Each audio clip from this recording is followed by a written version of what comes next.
Magnificent creature, she said enthusiastically, her voice booming a little. Nothing else stood a chance. Lady Warburton smiled as if in agreement. Bertie Rosyth, slender, fair, superbly tailored, was trying to mask his boredom, and doing it rather well. If Vespasia had not known him, she might have been duped into imagining he was interested in horse flesh. Isabel was beside her, darkly striking, less than beautiful, but with fine eyes and a ready wit. "Magnificent creature indeed," she whispered. "And Lady Solchester herself certainly never had a chance." "What are you talking about?" Vespasia asked, knowing that there must be many layers to the remark. "Fanny Oakley," Isabel replied, leaning even more closely. "Didn't you see her at Ascot? Whatever were you doing?" "Watching the horses," Vespasia answered dryly. "Oh, don't be absurd," Isabel laughed. "Good heavens, you didn't have money on them, did you? I mean real money?" Vespasia saw by Isabel's face that she was suddenly concerned in case Vespasia were in gambling debt. Not an unheard-of difficulty for a young woman of considerable means and very little to occupy herself, her husband away a good deal of the time, and endless staff to care for her home and her children. Vespasia wondered for a chill moment if Isabel were really acute enough in her observation to have seen the vague, sad stirrings of emptiness in Vespasia's marriage, and to have at least half understood them. One wished to have friends. Without them, life would hold only shallow pleasures, but there were areas of the heart into which one did not intrude. Some aches could be borne only in secret. Isabel could not have guessed what had happened in Rome during the passionate revolutions of 1848.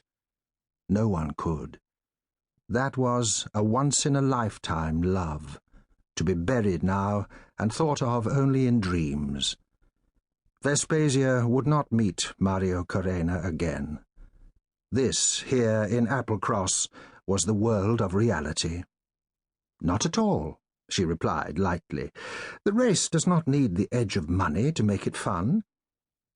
"Are you referring to the horses?" Isabel asked softly. "Was there another?" Vespasia retorted. Isabel laughed. Lord Solchester saw Vespasia and acknowledged her appreciatively. Lady Solchester smiled with warm lips and a glacial eye. "Good evening, Lady Vespasia," she said with penetrating clarity. "How charming to see you. You seem quite recovered from the exertion of the season."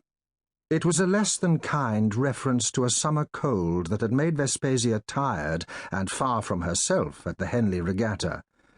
"Let us hope next year is not too strenuous for you," she added. She was 20 years older than Vespasia, but a woman of immense stamina who had never been beautiful. Vespasia was aware of Lord Solchester's eye on her, and even more of Omegas Jones's. It was the latter that tempered her reply. Wit was not always funny, if it cut those already wounded. "I hope so," she answered. "It is tedious for everybody when someone cannot keep up. I shall endeavour not to do that again." Isabel was surprised. Lady Solchester was astounded. Vespasia smiled sweetly and excused herself. Gwendolen Kilmuir was talking earnestly to Bertie Rosyth. Her head was bent a trifle, the light shining on her rich brown hair and the deep plum pink of her gown.